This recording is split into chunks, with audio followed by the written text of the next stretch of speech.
I worked in consulting for a while, and you go back and stand in front of a room full of consultants and they're all dead behind the eyes from lack of sleep. That is not a good way to advise your clients on brilliant strategies. Meetings are often a colossal waste of time. Here's why. I literally used to dream my experiments ahead of the day. I would wake up having done pre-planning in my sleep. Well, welcome to another episode of Inside the Mind of a Scientist. I found it just too disconcerting to suddenly find myself in the sauna with some politician that I knew off the TV. If somebody came and audited the way you spent your time, like a tax return, which would be the hardest bit to justify?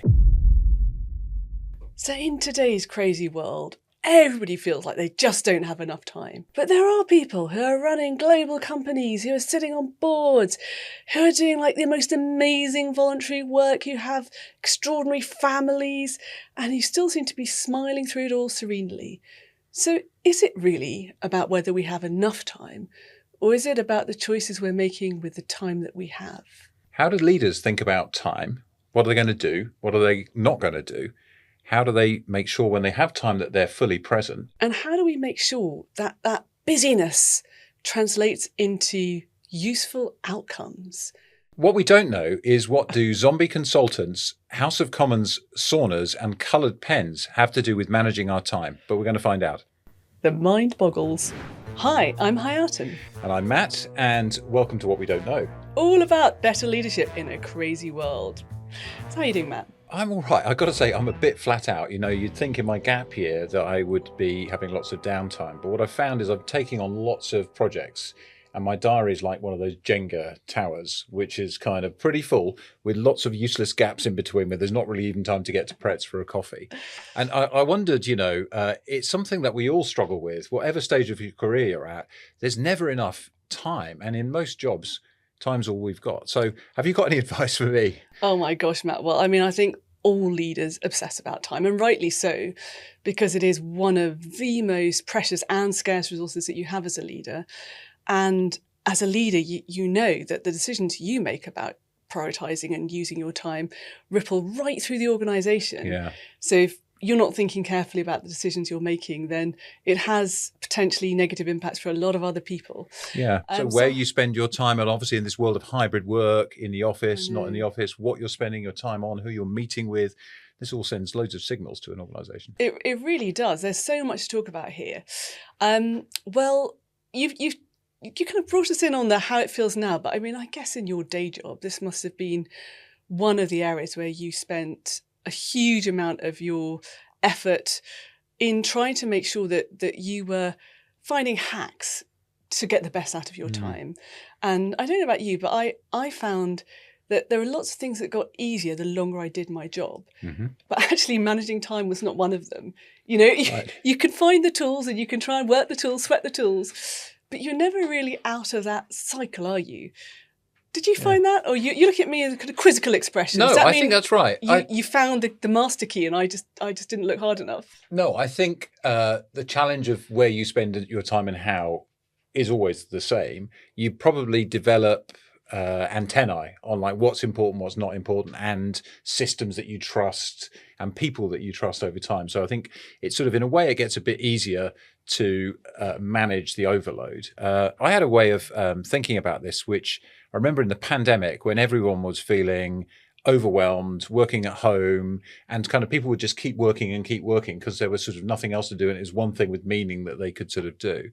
And sharing a bit of personal advice that seemed to land well with people about how I try to manage the feeling of being overwhelmed. So yeah, I could share a bit of that. You can't leave us hanging like that. Well, I mean, overwhelm is something that lots of people, I think, even now, long after the pandemic is left us behind, is something that we're all familiar with. So tell us, what was your go-to technique for managing that sense of overwhelm? Well, I can't remember where I nicked it from, but all the ideas I share here, I have stolen from somebody else. I think it was potentially Eisenhower. You didn't know and him personally. You can look up on your favorite search engine to sort of see the Eisenhower matrix and stuff, and urgent, important, and so on. But the way it worked for me, and the version, I always think like a hack's only good for me if I can remember it and if I can tell it to somebody else. The version which worked for me was I call the 4Ds. Mm-hmm. And it was basically saying, I'm overwhelmed. What I want to do is sit down with you and go through the list of stuff that I've got to do. And you're going to help me figure out how to manage it. And so the 4Ds were number one, delegate. So is there something on the list that I could ask somebody else to do? And you could do this within work. You could do it within your life. So it might be, I'm going to ask my wife to pick up the kids because that gives me an extra hour to do this. And, I'll pay her back another time. It could be asking a subordinate or a peer or even your boss to take something off your list. So I think that sort of delegate one, really helpful. Quite often people want to help you. The second one was delay. This is the most powerful one in my view, which is quite often you've got stuff on your list where the deadline you've set yourself is an artificial deadline, or it's somebody else's deadline, but you could just call and say, hang on, would it matter if I gave you to this, this to you after the weekend or whatever? Or it might just be something where you sort of said, I want to get this done this month, but really it could be done later. Also with delay, quite often, the later you leave something, the more solved it gets, or it becomes sort of less important. So unless it's mission critical, that's a really helpful thing. I'll give you the third one. You ready? I'm ready. I'm listening. So that is delegate, delay. Third one is drop. That's the other thing I find is I've got stuff on my list all the time, which are kind of nice to do. But if it was an emergency situation, I would spend no time on it. If I really had to push and shove, I'd sort of stop doing it. And it can just be a stress reliever to just cross off a few things altogether. This is where somebody who's not you, even if they're nothing to do with the context of your to-do list, can really help. So, do you really need to do that? Sounds crazy. My wife is really good at that. My assistant at work was really good at that. She's like, I've got 5 things in the diary. Just kind of get rid of them. Just tell people, I'm sorry, I can't do that. Really liberating. And then the fourth D, of course, is do. It's the unavoidable stuff that only you can do, that has to be done, that's important. And I found going through that process of those 4Ds with somebody else, not necessarily my boss, a peer, could really, really help. It's so clear. And actually, I think what is particularly useful about it is that it's very practical. It doesn't matter how stressed you're feeling. That's something practical that you could implement. And I think when you have that sense of overwhelm, one of the most important things to do is to feel like you can get control again. Yes. Because it's like you're on the treadmill and it's going faster than you can actually run, which in my case is very slow indeed. And so we'll get you there. I don't think so, Matt. I like your ambition. I admire it, misguided as it may be.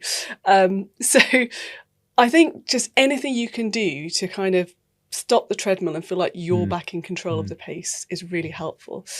And so I never had a hack that was as sort of specific as that. But I know that my list was very important to me when I was in full-blown CEO mode. Just pause, because I think you said something interesting there, which I didn't really touch on.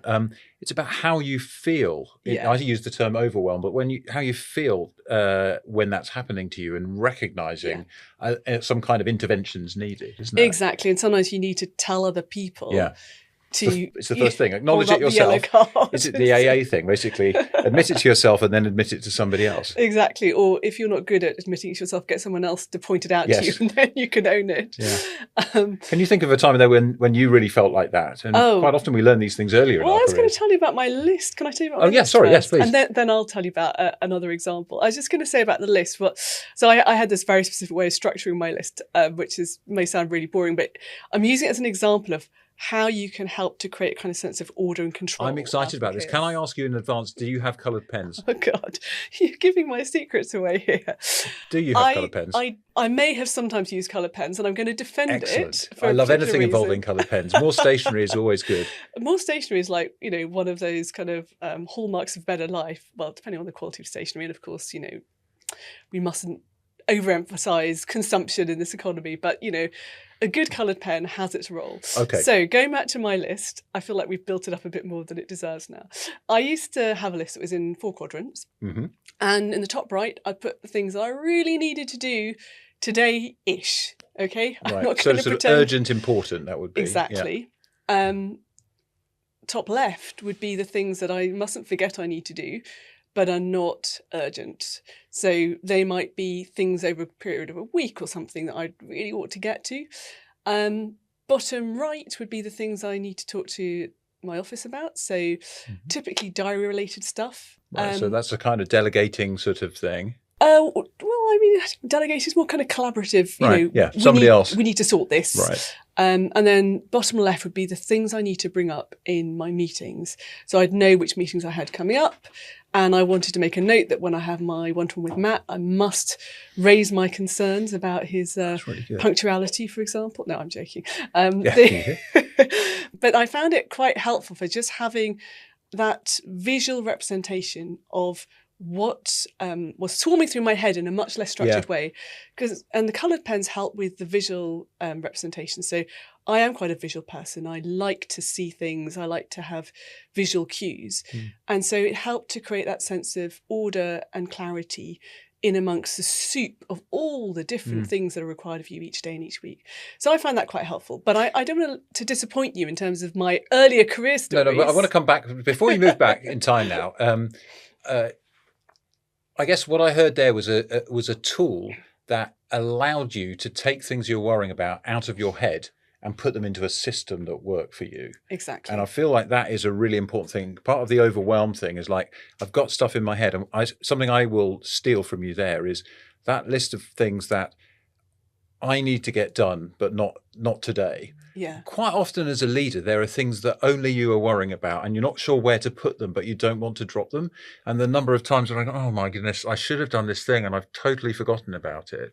I love the fact you capture it somewhere that you can rely on. Thank you. Well, I thought you were going to just make fun of me. So. No, but I do want to know what colour do you use for which quadrant? Or is there some things you write in red because you're really annoyed about them? How does it work? No, oh God, this is getting embarrassing. No, I bet there's a system because no, there isn't. Genuinely, you're a scientist. I like variety in my life. Okay. I just like to have by having colour highlight and signpost through my list.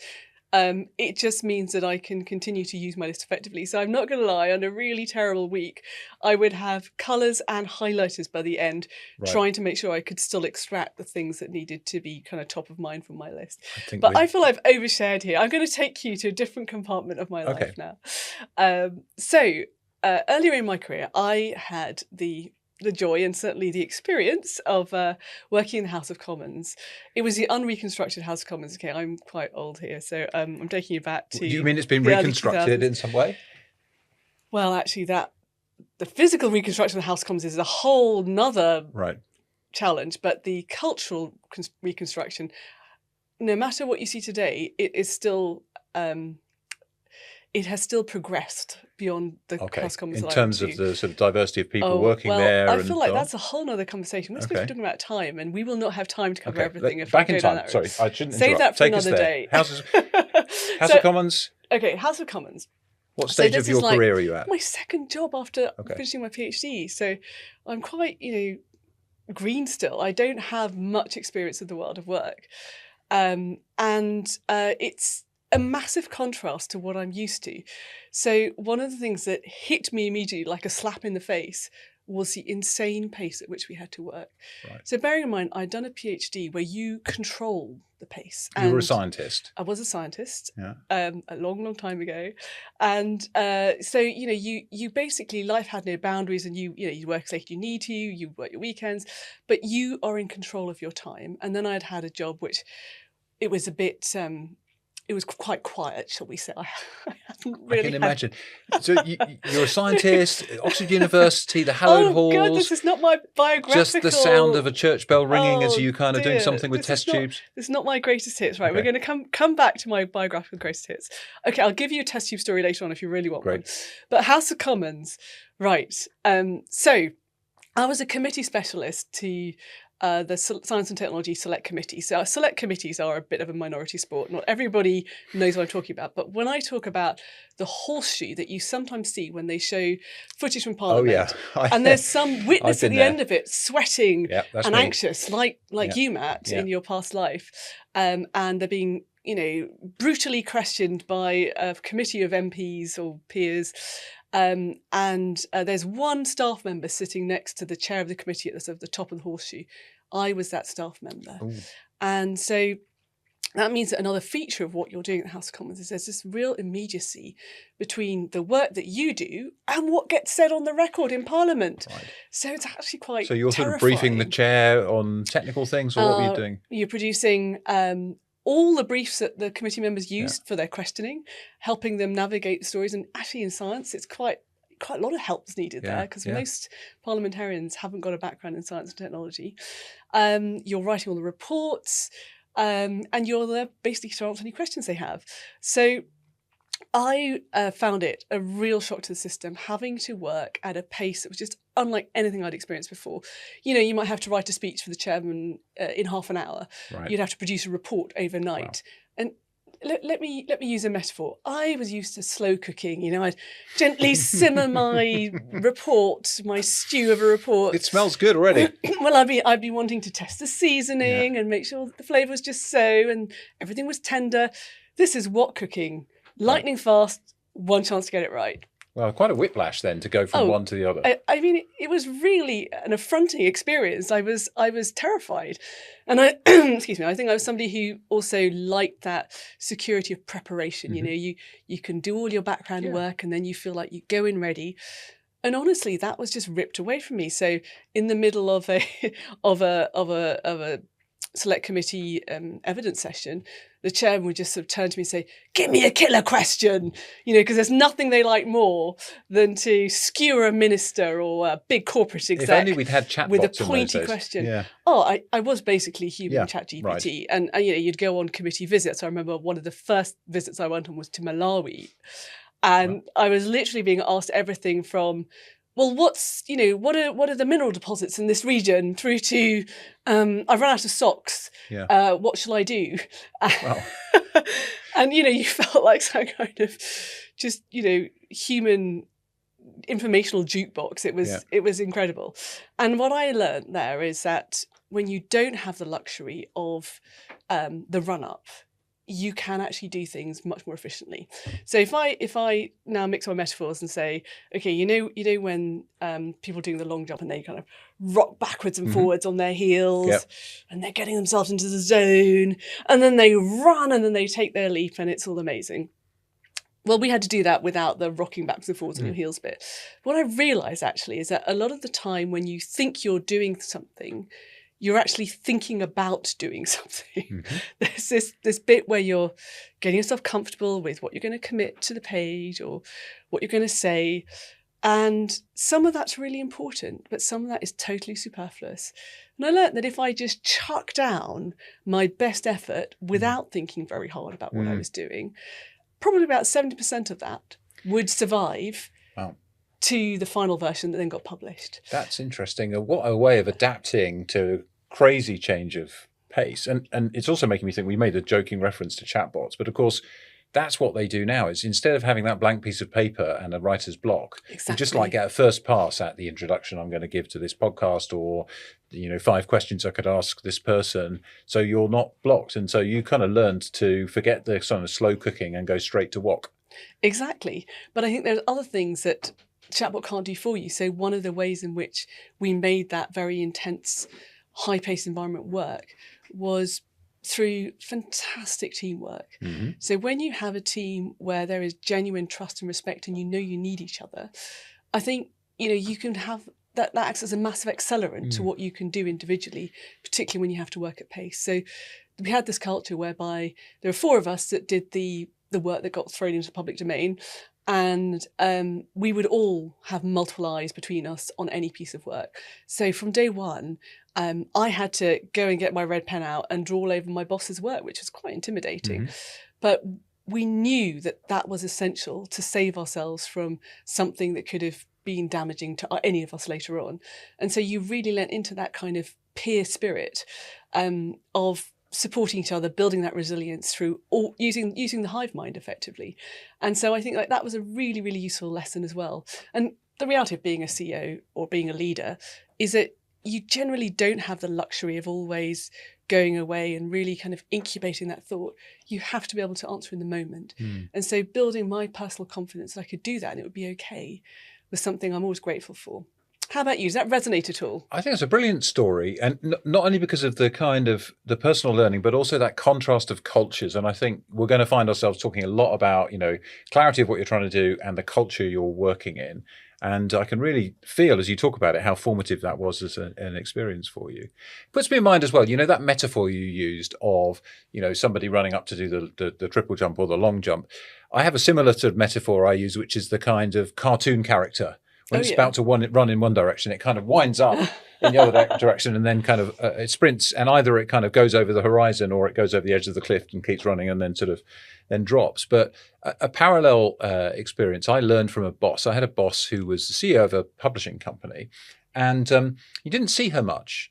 But when you did see her, she was always brilliantly prepared. And it's another thing I think about time and how we manage it. So what she did really well was make sure that the sort of set pieces, the board meeting, the quarterly business review, the all-staff briefing, she was really, really well prepared for. Harder to find at other times, but I thought that was something that I learned. So how did she do that? I mean, did she have a team of people around her? Was she blocking loads of time out of her schedule? Well, she had people like, you just described in the Houses of Parliament. So she had small teams of people who would help her to really prepare, and she really put the work in so that she knew everything. She used to say, I'm going to know the numbers better than the team coming in to present the numbers. And I think that allowed her to be really effective with sort of less exposure. I think that's a style of leadership that worked really well for her. I think somebody who maybe didn't get so much energy out of being in those large group settings. We've all got to find ways of working in those things. I'm a bit more happy to sort of say, I don't know. Hence the title, but help me understand this. I think some people want to make sure that they've got a sort of sufficient grip of the detail and are less comfortable with being sort of in that moment of uncertainty. So I think it depends on who you are, but that was a big lesson for me. I mean, I think there's a risk that you can slightly perpetuate the kind of heroic leadership style if you are always totally across everything. And showing the working of it has its merits too. You were known for your kind of authentic. You were known as if it's not true anymore. You are known. I'm so sorry, Matt. You are known for your authentic communication style. That's very kind. Do you think that it would have been possible to maintain that authenticity with today's expectations if you had gone into everything hyper prepared? So no, I think this is a good point, isn't it? I was trying to sort of raise that a bit around. You need to figure out who you are and what you're good at. That's part of the journey of our careers and our lives. And then you need, and I don't really like the word authentic. I mean, it means a lot of different things and it's got strange connotations, but I think you've got to show up as the best version of who you are. Yeah. And so for me, I can be comfortable with saying I don't know. For me, it's a way of building trust and learning. And I think, I've said a couple of times already, my number one rule of leadership is listen. So I'm all about asking the questions, and quite often they might be dumb questions, and being confident enough to sort of ask those questions and build trust by sort of learning together. So I hope that's been part of what I've tried to bring to leadership, because pretending that I know all the answers, people are going to see through me pretty quickly. So in terms of time again, one of the things that I always felt was useful to get that sort of balance between being sufficiently across things without feeling you need to be over-prepared in an unrealistic way was just having kind of safety valves built into my working week. Oh, yes. So, for me, long before it became a thing, I would have a work from home Friday. So I'd do a shorter day, mostly because I had kids and I just wanted to be able to have a clear demarcation between the time I spent with them and the time I was at work. But I also just really valued that low meeting density day to have the space to do other stuff. What about you? How did you go about that? Well, there's two things there that I think are interesting. One is the sort of transition time, and then the other is kind of sort of how you manage time and energy. I think the transition time one is something we don't often talk about actually, which is, is really, you do need a decompression time sometimes out of a working day to show up well in your social circle or with your family. I found that when I first started working in technology, actually, when I first started working in newspapers, I started cycling to work when I had really young kids. And it meant that the moment I left the office, I was focused on staying alive and getting home. And by the time I got home, I'd forgotten the working day. And that really helped me to be present with a young family. Yeah, that's so interesting. I must say, the pandemic made me learn to love my commute, which I never thought was possible as I travel on the London Underground and on the buses, and it's not the easiest commute. And the reason I learned to love it during the pandemic is I realised travelling time is processing time. And if you try and cut out all those little bits of buffer in your day, you just become less efficient. You don't become more efficient. Yeah, completely. We can talk a lot more about this subject. But I think the other thing that I find personally, and if I encounter somebody who's really swamped, the first thing I'll ask to do is look at their calendar. And because the calendar is the manifestation of the choices you make about time. Yeah, so true. And so if you look at my calendar, now you can have a go at me. It's multicolored because I put different colors in for different things: internal meetings, external meetings, travel time, exercise. And so that actually helps me to get a sense of, without even reading anything, I'm a visual person too, what does a week look like? I remember when I had very young kids, I decided what I really wanted to try to do is ensure I could take them to school at least twice a week. And my wife was working as well, and so we kind of dividing and conquering, had a bit of help at home, but not much. And the way I made that happen was to put it in the calendar and say it is as important as my most important meeting of the week. It could move day, but it couldn't drop out of the week. And that really helped me to kind of keep some sort of sense of balance at a time when I was really ramping up and there was a hell of a lot to do.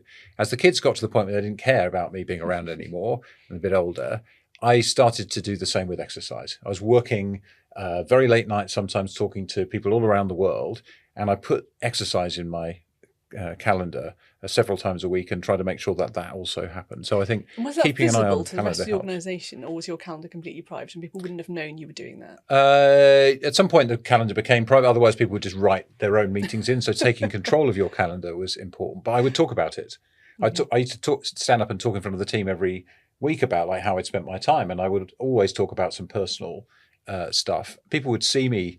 When I left, I had a whole bunch of people writing and saying, I used to enjoy seeing you in the gym at 3 o'clock in the afternoon. Made it okay for me to go at 3 o'clock in the afternoon. But that's an interesting kind of point as well, which I don't care what time you're working. If you get your work done to the right quality and you're learning and growing and having an impact, what do I care how you're doing in terms of clock watching? Yeah, we've come a long way, haven't we, in terms of that kind of permission to be more flexible in how you stretch your day. Although your reference to gym in the afternoon did just remind me of a brief period when I was working at the House of Commons when I did actually go to the gym. I have to confess, I didn't go to the gym for very long because I found it just too disconcerting to suddenly find myself, in the sauna with some politician that I knew off the TV. That's a whole other podcast, Hayaatun. Let's save that for. So I'd like to say that, that's the reason I then just gave up exercise, Matt, but that would be a total lie. So anyway, but it was definitely one of the more surreal moments at the House of Commons. Right, let's segue, let's swerve. I think we need to get out of that. We'll come back to that. If there's enough votes, we'll come back to that story another time. Enough is enough. Right, I'm going to take you to my PhD. When I learned something else that was very useful, served me well in terms of how I've tackled time. For people who don't know you, just tell us a bit about what was your PhD in? What was your field of research? You don't really want to know this, Matt.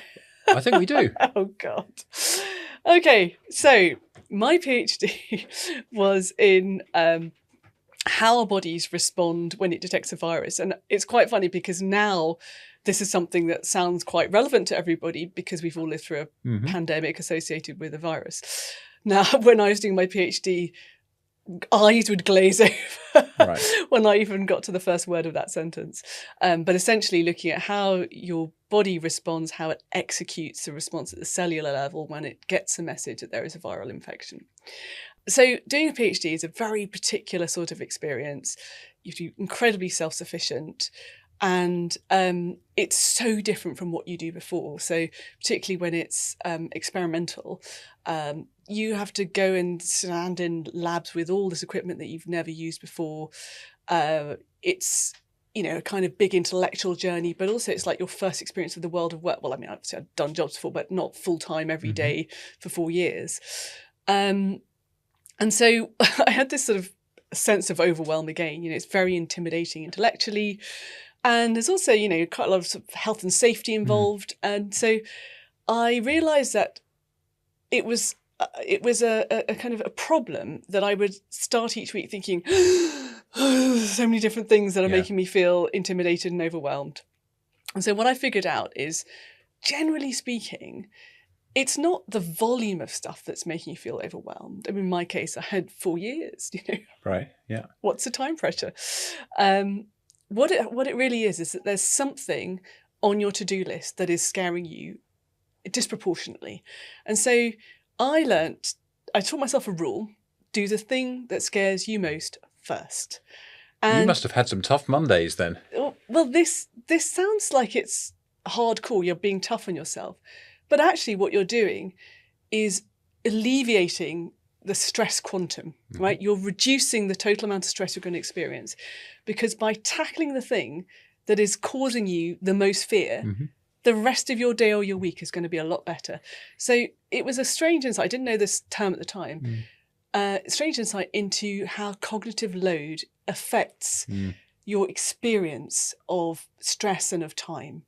And by reminding myself, whenever I feel that, blood pressure rising, the walls are closing in, that sense of, oh God, I haven't got a grip on this, reminding myself that there's probably just 1 or 2 things that if they were under control, I'd feel 10 times better, has helped me time and time again. That feels genius. So can you give us even more insight into this? So you're on a Sunday evening thinking about, what have I got to do in the lab this week or whatever. What kinds of things might be the sorts of things that were giving you that feeling? I mean, I think I found lots of things anxiety generating. It might be I had to stand up and present my results in the lab meeting, or it might be that I had to try a technique I'd never tried before. I had to ask someone a favour, and I was scared of them. I mean, this is real life. Yeah. So it could be very human things, not like I'm going to do an experiment that could blow up. It was much more practical than that. No, and I mean, doing a PhD is quite an intense experience. Yeah. I literally used to dream my experiments ahead of the day when I had a big day on. I would wake up having done pre-planning in my sleep. I kid you not. That's how immersed I was in it. But mostly the things that stress you out are the human things, Matt. Of course. It's very rarely something that's just, I've got to read a hard paper. Those things you have control over. Well, welcome to another episode of Inside the Mind of a Scientist. That's amazing. I feel like I may have overshared. Matt, tell us some stories about how you learned to manage time better. I'm loving this sort of going back and thinking about these stories, because when you tell one, it makes me think of something somewhat relevant or similar. And I think you talked about how thinking ahead about what was coming gave you a sense of anxiety generalized, which you then had to kind of focus on, well, what was the real thing? I think in the micro moment, there's also the same kind of thing that I've tried to learn to recognize in myself, which is when an emotion kind of comes up in a working environment, that is, somebody told me this because I remember I worked a lot with engineers as well. They said, emotions are data. That is your body telling you a new piece of data. And the data, for example, I'm feeling anxious. Where's that coming from? So I learned to go, oh, I'm feeling anxious. Where's that coming from? Is that coming from me? I love that. Emotions or is it coming from somewhere else? And actually, quite often, you pick up an emotion from somebody else. An interaction you've had, somebody themselves is anxious, or they're a bit frustrated, or there's a bit of anger, or a bit of passive aggression. And I'd feel that. And I think, I'm on one level quite empathetic because I pick these emotions up. And another, I'm a bit stupid because it would take me a while to go, hang on, that's not coming from me. Where's that come from? What's that doing? The other thing was for self-regulation. So I'd notice quite often on a late night call, I'd be looking down a camera to talk to my friends in California. It's like 11:30 at night. I've got to get up at 5 to go on a flight, and I'm getting quite grumpy. And I learned to recognize that and go, okay, grumpy Matt is not the best Matt. So let's just recognize that and politely potentially say, hey, I'm really sorry. I do need to kind of get to this point because I'm getting quite tired. People completely understood that. But what people didn't understand is Matt kind of being grumpy and interjecting in a brusque way in a meeting. Like, what the hell's wrong with him? Having forgotten that it was that kind of time of day. So I think those points that come out there around in the moment, recognizing what's going on, really helped me. And did you kind of continue that theme? Did you find ways to help, use scheduling, use time management to get the best out of, when you are at your best? Yes. We talked a bit about the week and, putting priorities in. One of the things we have to do is learn who we are and when we're at our best. I'm a mornings person. I used to get up early and go rowing in the mornings, and I would find that I was cognitively at my best in the mornings. And I think in the population, that's a slight majority from scientific studies. Maybe it's, but people work in different ways at different times. So what I started to try to do is put sort of thinking work early in the day. And another sort of tip, going back to your beautiful coloured pens way of sort of prioritising things, I would try to make sure that I would have the occasional bit of what I would call block time in morning. So I might put an hour to an hour and a half of block time in. And I wasn't necessarily sure what I was going to use it for. And as I approached it, I might put into that block, draft outline speech for this, review presentation for that, call these 3 people. So I could use it in a way that was productive, but it was scheduled at a time of day where I felt like I was at my best. Unfortunately, there were meetings that were scheduled for times when I was at my worst, and that's what I've tried to cope with over the years. And what about for travelling? Because, it's all very well to have your nice structured life when you're in control of the hours, but travelling throws everything up in the air, and I guess you had to do quite a lot of travelling in your job. Yeah, I was lucky. Most of my travelling was sort of vertical. Okay, in other words, so I was responsible for Europe, the Middle East, and Africa for sort of 10 years, and most of my time was in Europe. So it was sort of tolerable. Time differences manageable. The things that I found difficult were late night call followed by early flights. And going back to lesson learned from an early boss. When you go to a country, I had like people on the ground in something like 40 countries. Some of those countries you're only going to go to maybe once a year. So if they see you at a time when you're tired, frustrated, ill-prepared, then that's a disaster for culture. Because, they read the boss's tone. They want to be confident, clear what they're up to, inspired, felt listened to, all of that sort of stuff. And I needed to kind of make sure I used the trip to get sort of intel on what's going on and how I can support the team. So I feel like that's part of the application of that lesson about really being prepared. I would make sure that, I had the chance at least to do some exercise while I was there, because I knew that would put me in a better mood. Even if it took me away from an hour's, session that I could have done on something else, I knew that was of real value. Are there any examples you can think of where either that really worked or it didn't work? Oh gosh, I'm sure lots of things where I turned up and I wasn't in the best shape. I remember flying to Finland for something at some point, and I had to do a call with California, and the time difference was bigger than the usual sort of European time difference. And I just sort of said to my boss, I'm really sorry. I was on a call with him. I'm just not really able to do this now. I don't think I can function. I think I need to go to bed.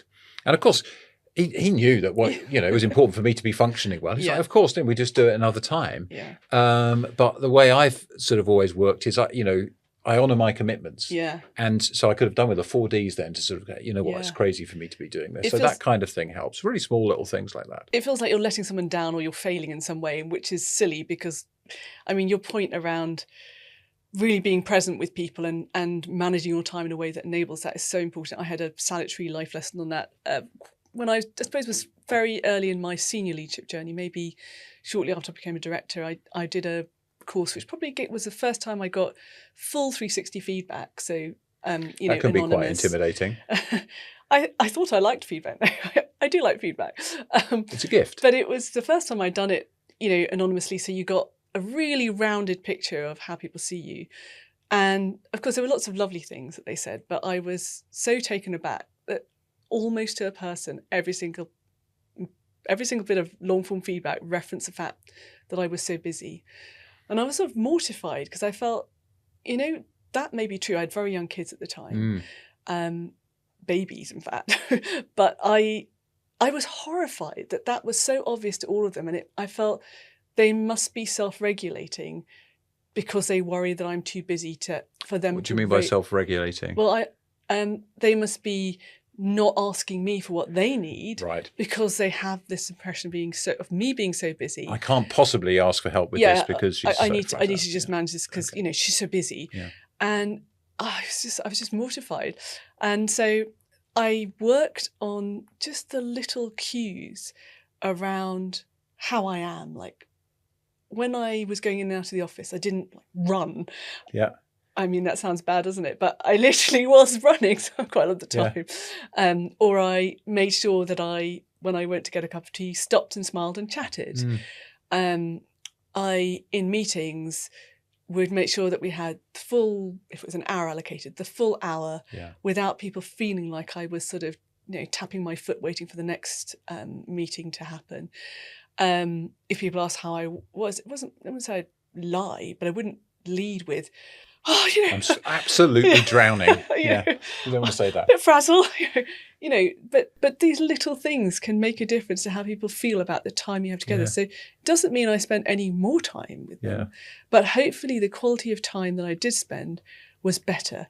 And I do think that those are the little things that can just make a difference to the experience of how the people around you feel about your leadership. It was a great example of feedback being a real gift because you were able to take it and do something useful. And did the feedback change after that? Yeah, in fact, almost full circle, just before I left my job at the end of the year, someone who'd worked at the academy several years previously just popped by to say hi. She just said spontaneously, one thing that I always really appreciated was that you made me feel that you had time for me. I was like, oh, wow. It's a good turnaround. You did this by design. That's a good turnaround. No, but it meant a lot to me. It meant a lot to me. Well, funny enough, that makes me think exactly as my kind of analogy of going to visit people who I don't see that often. It's about being able to have those casual conversations and being seen as being approachable. Not just saying I'm approachable, but actually looking like I am. So Matt, one thing I wanted to raise with you is that in theory, one of your best friends, as you pointed out with your 4Ds, in terms of time management, is delegation.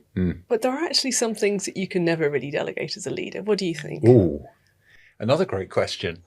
Well, what immediately comes to mind is people things.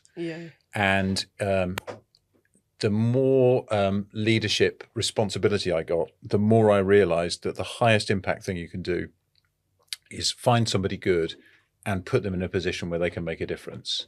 And I may have mentioned this before, but it was the Larry Page advice I got early on in my career: put the best people on the most important work and get out of the way. So I think that we don't spend anywhere near enough time in the world of work on ensuring we find the best people. And so if you think about it, the amount of time a hiring manager puts into hiring somebody is actually relatively low, particularly if you're hiring from outside. It's quite hard to judge what somebody's going to be like. And we see do a whole nother discussion. We see examples, don't we? We can talk about in the world around when's it time to say, okay, this was a mistake. But so I think for me, hiring a direct report or hiring somebody who was going to be a key person in the leadership organization, I would prioritize my time on that over anything. Same thing with coaching and tough performance conversations. I don't think, you talked about when you look at what's coming up and you have anxiety. All of us have anxiety about having a tough performance conversation with somebody. I've never had one that I felt I shouldn't have done that. I've always felt once it's done, both for me and for the person receiving the tough feedback, it's better. It's out in the open. So I think those things would be things that you could never delegate or you should never delegate. Yeah, and I was just thinking as I was talking to you about, or listening to your answer, that in reality, as a leader, you've got a certain amount of time to allocate, and there's not an absolute answer to what's the best way to allocate it. And it's kind of like a portfolio that over time you want to make sure that you're investing in the right places, but you don't have to in any one moment feel you've got the perfect formula. So I would sort of think over a period, have I been very externally facing? Do I need to spend more time internally? Is there a part of the organisation that needs a bit of love? Have I split my time appropriately between the reactive and the long term? And like that kind of calibration of overall, when you look at the distribution of the way I'm spending my time, say in a week or a month, that's what matters rather than in an instant. So most things can be delegated when you really need them to in an instant, but maybe not over time as a whole. But that did also prompt my thought that this is another of my, I don't know, I've got some sort of food thing going on today. I've got another food related metaphor for you. I'm getting a bit hungry though. We should have eaten, otherwise the metaphors would have been on a completely different topic if we had. Right, so my other metaphor in terms of time management is you can't recreate the whole pie through putting all the slices back together. Ooh, so, what does that mean? It's obviously not a good metaphor. I've never had the chance. I've always eaten the slices, so I've never had the chance to try this in practice. If you're looking that confused, it's clearly not a good metaphor. So I guess there are certain things you can do in sort of a piecemeal way. Mm-hmm. And there are certain things that you can only do with chunks of time. Mm-hmm. And so you have to make sure that you have enough of the chunks of time, the things that take slow thinking. And I think we make a mistake sometimes by sort of trying to snack on something which was never meant to be a snack. It's meant to be a, multi-course banquet, and we just need to take our time over it. And the most obvious one for that is the sort of the long-term strategic thinking, where you pull yourself out of the reactive mode day to day and really think big picture. And I just don't think that kind of stuff will get done properly unless you create space for it. What do you think? Well, firstly, I think if I convince you of my metaphor, I now know what the metaphor means. I'm still going to eat most of the pie before it goes back in the tin. But okay, I'll try a new one next time. First thing it makes me think about is obviously there's a lot more research now about the cost of task switching. So like kind of trying to do a few emails between performance reviews and preparing a speech for something and calling a customer, like it's just not good. So I think those sort of batch times. I should say really, I am an inveterate multitasker. Well, we can debate about gender and multitasking another time. I think the evidence says that almost nobody is good at multitasking. I think we're definitely not as good as we think we are when we're multitasking. Okay. But sometimes I still find I find helpful about multitasking. You don't think where you're trying to move forward and you hit a roadblock. I would rather do something else when I hit a roadblock than just sit and try and get over the roadblock. Yeah. So, but I think that's an interesting one. That's about kind of changing the context so that maybe in your subconscious you can work through it. But I mean, in fairness, if anybody could multitask, I would believe that you could. So, stop the flattery. I think we'll do the research there. When you think about having blocks of time for things, really important. Another thing you kind of alluded to is like, should your calendar reflect directly a correlation with the most important things? So say you've got like 5 things to do. Should you be able to go, well, I'm spending my time equally across all 5? I don't think so. And here's why. I think it's good to be able to be clear on your priorities and make sure you're spending time on them. But I always used to say to people, and I really think I learned this myself, you don't have to do everything in parallel.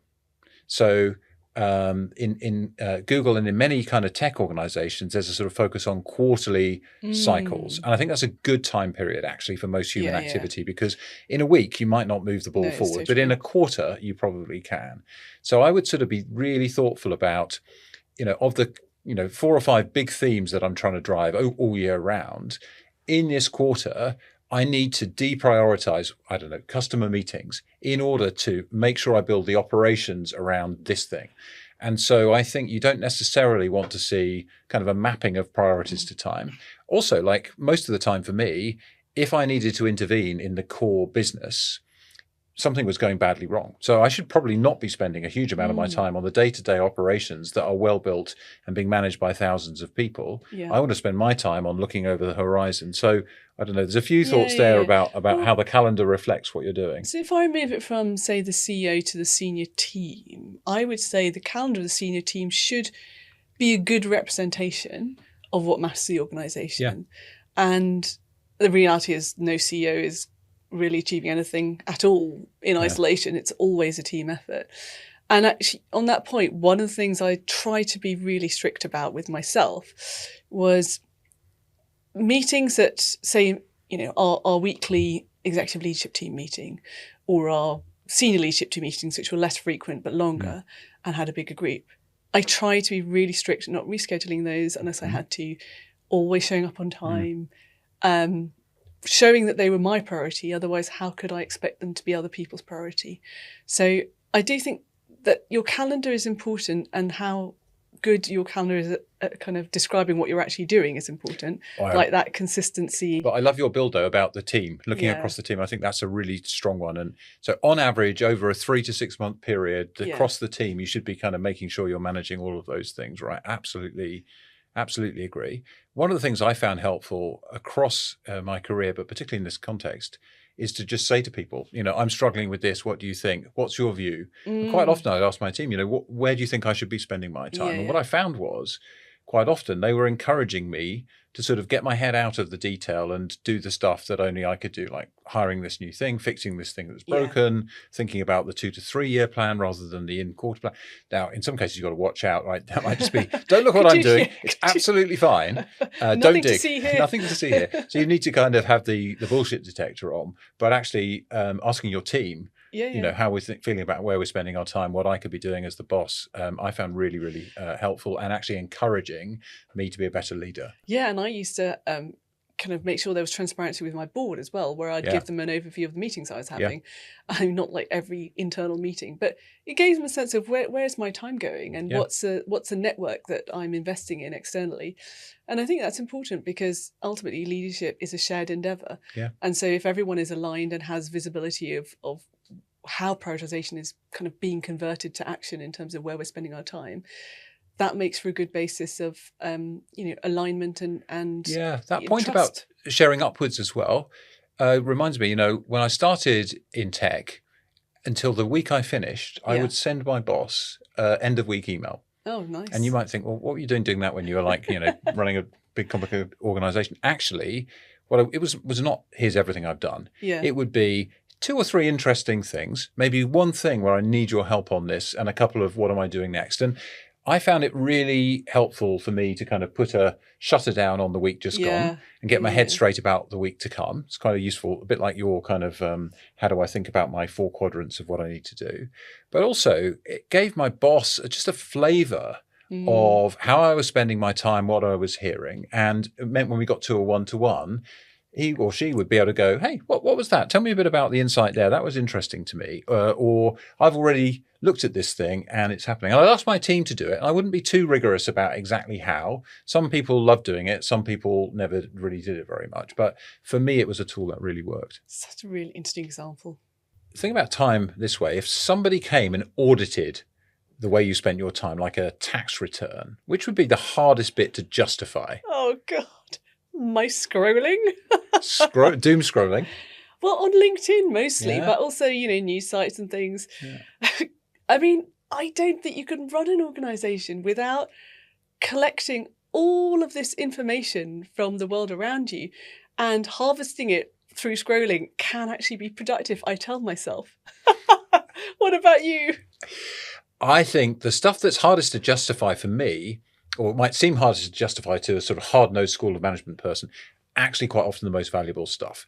Sitting in a cafe, randomly sitting next to people you don't know and asking them what they're up to, reading a book that's not directly related to what's going on, just taking a bit of time out to pause and breathe and reflect before something, taking a moment to process something. So quite often it's the little shards of time around the day where the intel or the idea or somebody comes up to you in an unguarded moment, those things actually help you understand the culture and the issues in an organization, also help you, I think, make better decisions. So the shards of time are hard to justify, but without them, I'm not sure how things work. I totally agree. The value of processing time is wildly underestimated. What are the most socially acceptable ways that you think people are wasting time at work right now?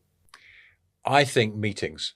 Meetings are often a colossal waste of time. Here's why. There are 3 meetings that happen. There's the meeting on the way to the meeting room, the meeting in the meeting, which is usually over-prepared and doesn't really do anything that didn't happen before the meeting, and the meeting after the meeting where everyone's relaxed and you find out what you're really going to do. So I think you can, in many cases, cut out the actual meeting itself and just have the walk from the elevator to the meeting room. How are you doing? What's going on? Social connection. And the meeting afterwards. What does that really mean? What are we really going to do? That's the way to save a lot of time at work.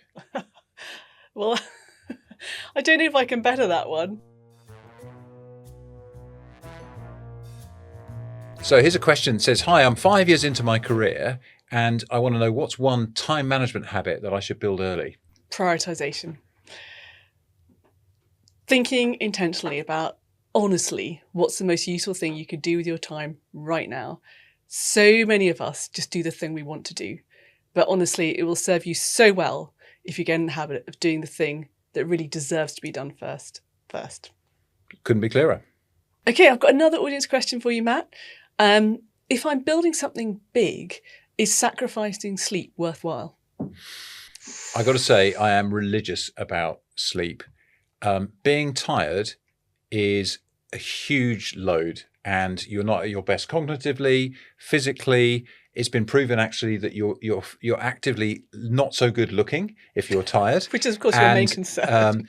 I recommend it to everyone I work with to read Why We Sleep by Matt Walker. I actually did an interview with him as well, which is on YouTube. He's a fascinating sleep researcher. And basically, once you read that, you realize you've got to get sleep. If you want to be creative, if you want to solve problems, if you want to learn stuff, if you want to influence people, sleep is everything.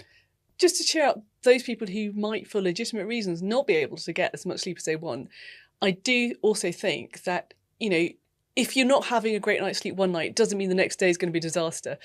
Like when I had kids, I would go to work, like dragging myself there, having had 2 hours sleep.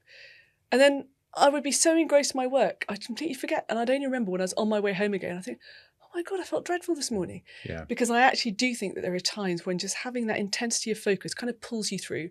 And we all know that there are times as well where you just have to knuckle down and push on through. Traveling, when you're in relentless flights here and there. We can all do it, but it's not sustainable if you do it all the time. I had 2 kids under 2, and my memories from that period of work are all in black and white because I was running on low energy. We're getting, broken night's sleep. It's really, really hard. Like low power mode. You look around you and you think, these bastards who aren't parents, like how on earth do they get away with having all this extra energy? So there are always kind of crunchy periods, where it's harder. And it's amazing what you can do when you're time constrained. I think I became better at prioritizing when my kids were really young as a result of, just wanting to make sure I could be there for them too. Absolutely. It's a zero-sum game, isn't it, when you've got young kids? The time you don't spend at work is, time with your family and vice versa. So it makes it a much clearer choice where you put that dividing line. Final thought on sleep. I think absolutely from time to time there are crunches, there's travel and so on, and you have to pull something out of the bank of sleep. But if on average you're not sleeping well, that's a real problem for your health, but also for your family and your social life and your productivity. I worked in consulting for a while, and there was a culture there of working all hours. And you go back and stand in front of a room full of consultants, and they're all dead behind the eyes from lack of sleep. That is not a good way to advise your clients on brilliant strategies, in my humble opinion. So, Matt, that's been a really interesting foray into time management and how we get the most out of our time as leaders. Definitely taking me to some places I wasn't expecting. So what do we know now about time? I think some things that struck me, getting the pressures of time out of your head and into a system, whether it's paper, quadrants, calendars, or coloured pens, allows you to be relieved from the stresses of time and start to take control over it. I think that control word is so important. We never really are in control of time, but there are things that we can do to make ourselves feel that we do have agency and we're not at the mercy of it. And I think exactly as you've said, things that bring structure, the opportunity to visualize, the opportunity to segment, all those things help us to prioritize and feel less overwhelmed by it. I remember when I was consulting, somebody saying to me, don't just tell people you're busy because everyone's busy. You've got to say, I'm absolutely drowning. But when you feel like you're drowning, I think what we know now is that there are ways to ask for help from people who may not even know any of the context that you're in that can make a difference. I think also what we know now is there's macro and micro time. And one of the key things as a leader is when you're there to be really present and how you use the time around those set pieces to make sure that people feel that you're approachable and you're able to listen and to be at your best. Yeah, my version of that is fast time and slow time. Oh, great. So, there are times when you have to maximize the productivity, don't rock backwards and forwards on your heel, just go on and do that jump. And then there are times when you have to slow things down and create space for people to feel really present and in the moment. And although that might sound a bit abstract, there are really practical things that we can do to help make that real. There is nothing else but time. As a leader, that's all you've got. Unfortunately, we're out of time now. So join us next time for more conversations and to learn more about what we don't know about being great leaders. Thanks so much for joining us, and please do follow along on socials. We want to hear from you. Let us know what your experience is of managing time. Thank you.